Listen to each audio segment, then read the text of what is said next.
Axie Origin is an expensive and mediocre game that fails to live up to the big promises offered by the V2 Classic experience of Axie. I went into Axie Origin with an open mind and with an optimistic vibe for the pre-alpha, for Season 0, for Season 1. Unfortunately, I have to admit at this point, I'm pretty disappointed. I've spent over 100 hours grinding. I put in like $500 into Season 1, and it just got old really fast. It ended up being the case in Season 1 that you had to spend like $2,000 to even be remotely competitive for the best prizes. And I just feel like that's ridiculous. Imagine a game that lasts 90 days for a season and you have to spend thousands of dollars just to have a chance of competing for the top 100 or even maybe the top 500. But it's a card game. It's not even a gacha. It's not even like a mobile RPG where you're just AFK grinding and there's all these loot boxes and you kind of know what you're getting into. Axie Origin is claiming to be a game of skill where savvy play, both in the market and in the team building and actually piloting the team, should add up to a high skill advantage, and yet it costs thousands of dollars to have any chance of competing for high prizes. In my opinion, requiring thousands of dollars to compete in one season of a hyper-casual mobile card game is clearly ridiculous. It's clearly ridiculous. I don't think they're serving the core community of Axie with Axie Origins, but they're also not offering us any other games to enjoy. Land Play's schedule is a joke at this point. It's been delayed for literally years, and Sky Mavis claims they're going to offer infinite experiences, but they can't even support the V2 Classic alongside the V3 Origins. Like, you're telling me infinite experiences, but you can't have two games at once? You're telling me you can build an entire blockchain in Ronin, but you can't make new cards for Axie Classic? It just doesn't even make sense. It's mind-boggling. Sky Mavis is great at selling promises, and they're terrible at delivering on them. And that's really the problem. Like, they've convinced people to have faith in Axie, have faith in Lunacia. But what does having faith mean? It means spending hundreds of dollars or more just to compete at a basic level in a hyper-casual card game, which is supposed to be the successor to a very big brain, mind-gamey V2.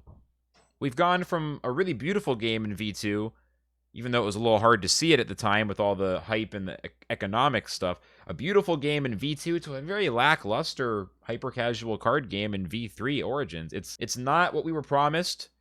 They haven't really delivered. And now they're just kind of doing what a lot of these companies do. We're iterating. Listen, iterating is no excuse for just being bad at what you do.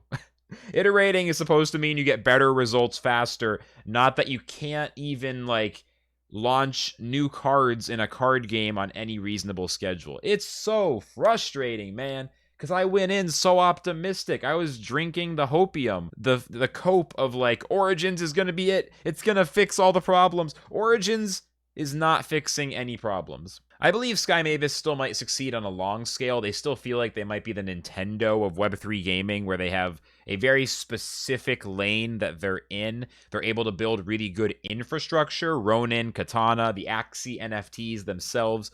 But it seems like the gamers who actually spend a lot of money, especially in Season 2 coming up, are just going to get burned, because it looks like it's going to be the same crap again, where it's going to be really expensive to compete, and then after a couple months, all those Axies are going to fall out of the meta, and they're not going to get almost any money back after spending so much money on them. They're not going to hold their value. You're basically flushing the money down the toilet. Trying to make a living in the Axie ecosystem would be a disaster. Like, I feel bad for anyone who's trying to do that. I feel like it's only the very top players who are going to have any chance of making it in that world.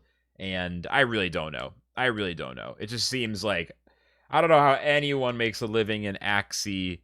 And I feel like a lot of people were sold the dream of being content creators, competitors, or working in guilds like full time. And it just doesn't seem like that's going to happen at all.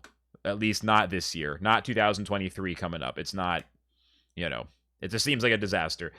In my opinion, Axie Origins Season 2 is a money pit, and everyone should spend as little money as possible. If you're not backed by a guild, don't spend your money on Axie Season 2. How many times are people going to promise this to you? Like, just if you just spend a little bit of money and you really try hard, you're going to win great prizes. Like, it's not happening. It's really expensive, and then, you know, there's just not that many places on the leaderboard where the earnings are going to be enough to justify that.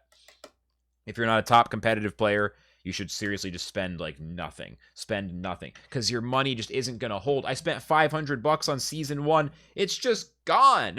It's just gone. All the NFTs I purchased are fucking useless. It's so frustrating. It's not like that in other crypto games, not in the good ones, you know? If I play some Gods Unchained or if I play some Lost Relics, I have items from last year in those games that are still useful this year. In Axie, forget about it. I mean, Gods Unchained Genesis cards are as powerful now as they've ever been. Those have been the cards people have wanted since 2018, I think. They're still good in 2022. That's some value if I'm going to spend a couple $100 on some NFTs. I don't want to do it for a couple months of a card game that's not even like particularly fun. It just gets old really quickly. I think if you do want to buy Axies, or if you do want to like put money into the Axie ecosystem for some reason, you want to hold the faith, I would at least say to go for collector Axies that have rare things that aren't based on gameplay, like shiny Axies. I think there's mystics, and there's other sort of like, there's Japanese Axies, and there's sumo Axies. I don't know if sumos are that rare, but there's like certain categories. I'm not super knowledgeable on the different distinctions, but it seems like that category, at least it's not based on gameplay, so you could buy something and it might hold its value better. That's if you were going to go into Axie. This is obviously not financial advice, but I would say the collector Axies are probably the ones you want to look at. Overall, I want Axie to succeed. That's why I've put so much time and money into it, and a lot of y'all who might be watching this video, you've seen me really putting a lot of time and energy into Axie. I want it to succeed. I still believe Sky Mavis has a lot of good potential, but I'm very disappointed in my Season 1 experience. It wasn't that fun, and it was very expensive, and I really doubt that Season 2 is going to be any better. I hope I'm wrong, and if I am wrong, I'll be back in Season 3, because I want to enjoy Axie Origins. But right now, I'm just not seeing it. So, Flux's opinion, do not spend $1 on Axie Season 2. And leave a comment. Let me know what you thought of this video, trying to step up the YouTube game. With that said, I'll see you next time. Bye-bye.